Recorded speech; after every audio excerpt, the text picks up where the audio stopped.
बहुत समय पहले की बात है। एक राज्य पर राजा दुर्जन सिंह का शासन था। उनका नाम ही उनकी क्रूरता को दर्शाता था। वे स्वभाव से बहुत निर्दयी थे और अपनी प्रजा पर जुल्म करने में उन्हें कोई संकोच नहीं होता था। उनका एक ही बेटा था, राजकुमार विवेक, जो अपने पिता के बिल्कुल विपरीत था। विवेक शांत, दयालु और अपनी प्रजा के प्रति सहानुभूति रखता था। राज्य में कोई भी व्यक्ति राजा के सामने खुलकर अपनी बात नहीं रख पाता था।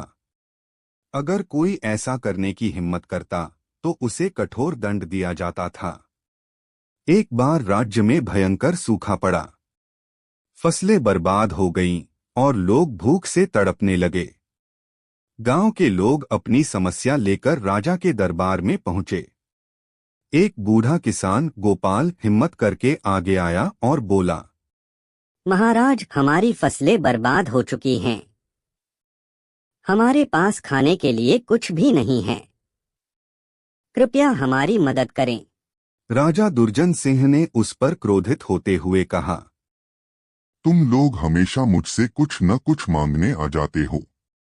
क्या मैंने तुम्हें खेती करना नहीं सिखाया? यह तुम्हारी लापरवाही का नतीजा है। महाराज, यह हमारी गलती नहीं है। बारिश नहीं हुई है। राजा ने उसे बीच में ही रोक दिया और चिल्लाते हुए कहा, जाओ यहाँ से, मैं तुम्हें कुछ नहीं दूंगा। अगर तुम में हिम्मत है तो खुद अपनी समस्या का समाधान करो। गोपाल और अन्य किसान निराश होकर वहां से लौट आए। यह सब राजकुमार विवेक देख रहा था। उसे अपने पिता के व्यवहार पर बहुत दुख हुआ। वह तुरंत अपने पिता के पास गया। विवेक ने विनम्रतापूर्वक कहा, पिताजी, यह सही नहीं है। हमारी प्रजा संकट में है। एक राजा का कर्तव्य है कि वह अपनी प्रजा की रक्षा करे। राजा दुर्जन सिंह ने अपने बेटे की ओर घूरते हुए कहा, तुम अभी भी बच्चे हो विवेक। तुम्हें शासन के बारे में कुछ नहीं पता। अगर तुम उन्हें सब कुछ दे दोगे तो वे आलसी हो जाएंगे। विवेक ने समझाने की कोशिश की। पिताजी, वे आलसी नहीं हैं। वे भूखे हैं। क्या आप चाहते हैं कि आपके राज्य में लोग भूख से मर जाएं? राजा ने कठोरता से उत्तर दिया, मुझे कोई फर्क नहीं पड़ता। मेरा खजाना मेरी सुरक्षा के लिए है, न कि इन किसानों के लिए। तुम जाकर अपने काम पर ध्यान दो। विवेक निराश होकर वहां से चला गया। वह जानता था कि उसके पिता अपना मन नहीं बदलेंगे। उसने अकेले ही लोगों की मदद करने का फैसला किया। वह अपने कुछ वफादार सैनिकों के साथ गांव गया। वहां उसने लोगों से बात की और उनकी समस्याओं को समझा। उसने गोपाल से पूछा, चाचा, क्या कोई ऐसी जगह है जहां हम पानी का स्रोत बना सकें? गोपाल ने एक सूखी हुई नदी की ओर इशारा करते हुए कहा, राजकुमार, यहाँ कभी एक नदी बहती थी, लेकिन अब यह सूख चुकी है। विवेक ने तुरंत सैनिकों को आदेश दिया कि वे उस नदी को गहरा करें और बांध बनाकर पानी को इकट्ठा करें। उन्होंने दिनरात काम किया।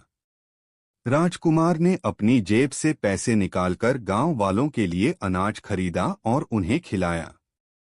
जब राजा दुर्जन सिंह को यह बात पता चली तो वे आग बबूला हो गए। वे तुरंत गांव पहुंचे और विवेक से बोले, तुम यह क्या कर रहे हो विवेक? तुमने मेरी आज्ञा का उल्लंघन किया है। पिताजी, मैंने केवल अपना कर्तव्य निभाया है। अगर आप ऐसा नहीं करते तो मुझे करना पड़ता। राजा ने क्रोध से अपने सैनिकों से कहा। इस राजकुमार को बंदी बना लो। लेकिन सैनिक आगे नहीं बढ़े। वे जानते थे कि राजकुमार ने क्या किया था।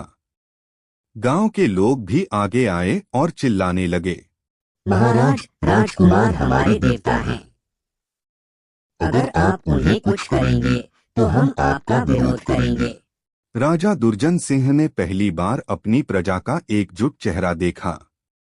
उन्होंने देखा कि उनकी क्रूरता के कारण लोग उनसे कितना डरते हैं, जबकि विवेक के प्रति उनका कितना प्यार है। राजा को अपनी गलती का एहसास हुआ। उन्होंने विवेक से माफी मांगी और कहा, मुझे माफ कर दो बेटा। तुमने मुझे सिखाया कि एक राजा का सच्चा धर्म क्या होता है। राजा ने तुरंत सभी कैदियों को रिहा करने और गरीबों के लिए अन्न भंडार खोलने का आदेश दिया। उस दिन से राजा दुर्जन सिंह ने अपनी क्रूरता को त्याग दिया और अपनी प्रजा का भला करने लगे।